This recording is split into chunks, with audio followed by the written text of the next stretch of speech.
పూర్వం మా చిన్నప్పుడు ప్రతి పంచాయతీ పరిధిలోని గ్రామాల్లో పశువుల గురించి అని ఇలా నీటి తొట్టెలు పెట్టేవాళ్ళండి.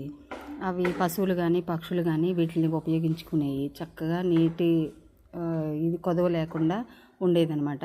మళ్ళీ ఇప్పుడు మహాత్మా గాంధీ జాతీయ గ్రామీణ ఉపాధి హామీ పథకం కింద పంచాయతీరాజ్ గ్రామీణ అభివృద్ధి శాఖ ఆంధ్రప్రదేశ్ ప్రభుత్వం వారు పల్లె పండుగ అని చెప్పేసి 2025లో మళ్ళీ ఇలా ప్రతి సచివాలయ పరిధిలో ప్రతి పంచాయతీ పరిధిలో ఇలా పశువుల గురించి నీటి తొట్టెలు కట్టించడం జరిగిందండి. ఇది చాలా చాలా వాటికి పశుపక్షాదులకు అన్నిటికీ చాలా ఉపయోగకరమైందనమాట.